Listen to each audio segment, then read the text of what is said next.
नाम रहीम खान है, सापा से जिला सचिव हूँ। और मैं आज की घटना के बारे में आपको बताना चाहूँगा कि आज मैं भोजीपुरा थाने गया था। कल भी मैं पत्रकार महोदय से मिला, बात हुई, मेरी वार्ता हुई।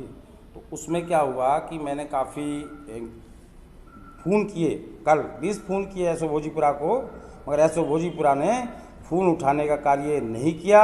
उसके बाद मेरी डीएम साहब से बात हुई, डीएम साहब को मैंने अपना शिकायती पत्र भेजा व्हाट्सएप पर। उसके बाद मेरी सुबह मैंने एसओ भोजीपुरा को फ़ोन लगाया, फिर भी मेरा फ़ोन नहीं उठा। उसके बाद डीएम साहब को मैंने फिर सुबह कॉल की, तो डीएम साहब ने कॉल की या नहीं की मुझे नहीं मालूम। एसओ भोजीपुरा के पास मेरे पास कॉल आई कि बताइए क्या परेशानी है। तो मैंने कि इतने में तो आदमी मर जाएगा, जितने आपको मैं कल से फ़ोन लगा रहा हूँ और उसके बाद भी आप फ़ोन नहीं उठा रहे हैं। बोले ये दिक्कत हो गई थी, वो दिक्कत हो गई थी। मैंने चलिए कोई बात नहीं, मैं थाने आता हूँ। मामला मेरा ये है कि अब से 1.5 महीने पहले मेरे पर एक जानलेवा हमला हुआ रात के 9:30 बजे, जिसमें मीडिया कर्मी भी पहुंच गए थे और पुलिस प्रशासन भी वहां पहुंच गया था मौजूदा स्थिति में। और उस समय मैंने अज्ञात में एक एप्लीकेशन थाना भोजीपुरा में दी।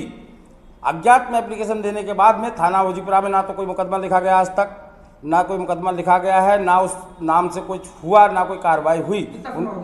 इसको 2 महीने पहले, 1.5-2 महीने की घटना है लगभग। उसकी तारीख तो नहीं है, वो मोबाइल में देखना पड़ेगी।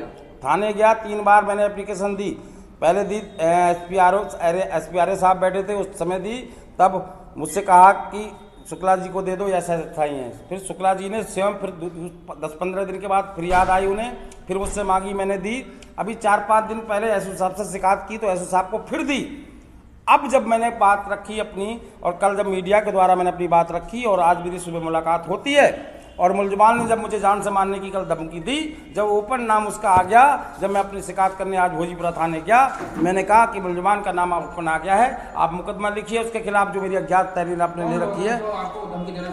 वो है दिलसाद, क्योंकि उनके साथ शूटर रहते हैं, जो बॉबी हत्याकांड में शूटर थे, वो उनके साथ गिरोह रहती है पूरी।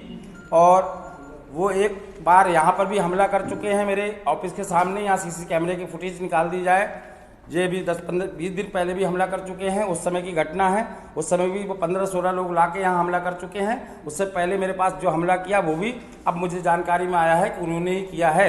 ऐसी क्या वजह रही है जो आपके ऊपर हमला कर रहा है? देखिए, ऐसी वजह ये रही है क्योंकि मैं एक व्यक्तिगत रूप से मेरे नेतागिरी का काम है। मैं पूरी तरह से समाजवादी हूँ और समाज सेवक हूँ, समाज के कार्य का काम करता हूँ। अगर मेरे पास कोई परेशान आता है तो उसकी मदद के लिए मैं तैयार रहता हूँ। अब कोई परेशान मेरे पास आया होगा, उनका सताया हुआ अगर मेरे पास आया होगा, उसकी अगर मैंने मदद कर दी है तो इसमें मैंने कोई गुनाह नहीं कर दिया। अगर वो उसको दुश्मनी रंजिश समझकर अगर मुझ पर हमला कर रहे हैं, मुझ पर जानलेवा हमला कर रहे हैं, तो ये उनका सरासर गलत है और उनके खिलाफ कानूनी कार्रवाई होना चाहिए। ये लोग जो हैं कासगंज के हैं, कुछ बरेली के भी लोग हैं जिनके नाम मुझे नहीं मालूम। कासगंज जो सबसे ज़्यादा नाम चर्चित है वो है दिलसाद का नाम आ रहा है। उसके साथ अज्ञात लोग भी हैं जिनको मैं जानता नहीं हूँ, चेहरे से, भाई पे चेहरे से जानता हूँ, उनके नाम नहीं जानता हूँ। इन लोगों ने जानलेवा हमला मुझ पर 3री बार, 2 बार तो जानलेवा हमला किया है जिसकी सूचना मैंने पुलिस को दी है, और 3री बार कल मुझे जान से मारने की धमकी फ़ोन पे दी गई है। वो रिकॉर्डिंग भी मेरे पास है। और यहाँ आप थाने पे गए थे आज थाना भोजीपुरा मुझे बुलाया गया एसओ साहब द्वारा, और मैं माननीय सईद इस्लाम जी से भी कहा, उन्होंने भी फ़ोन किया। उसके बाद भी एसओ मुझसे कहता है कि आपकी 2 महीने पहले एप्लीकेशन की जांच हो गई और जांच होकर वो ठंडे बस्ते में डाल दी गई, जिस पे मुकदमा ही नहीं लिखा गया। उसकी क्या विवेचना, क्या जांच करा ली आपने? जिस पे मुकदमा नहीं किया गया उस पर क्या विवेचना और क्या जांच करी? इससे पहले मैंने उस आईओ से पूछी तो वो कह रहा मुझे एप्लीकेशन नहीं मिली है। किसी आईओ से पूछी कि एप्लीकेशन नहीं मिली है, मुकदमा कैसे पंजीकृत हो गया और कैसे एफआईआर लगी? मैं एसओ को चाहता हूं कि जिस तरह से मेरे साथ दुर्व्यवहार किया है एसओ ने, आज सुबह मुझे बुलाने के बाद मेरे साथ ऐसे व्यवहार किया जैसे दुश्मन के साथ व्यवहार किया जाता है, एक पाकिस्तान के आतंकवादी के साथ व्यवहार किया जाता है, इस तरह से उस एसओ भोजीपुरा ने मेरे साथ व्यवहार किया है। इस एसओ को तत्काल हटाने का कार्य किया जाए, वहाँ कोई सही एसओ भेजने का कार्य करें।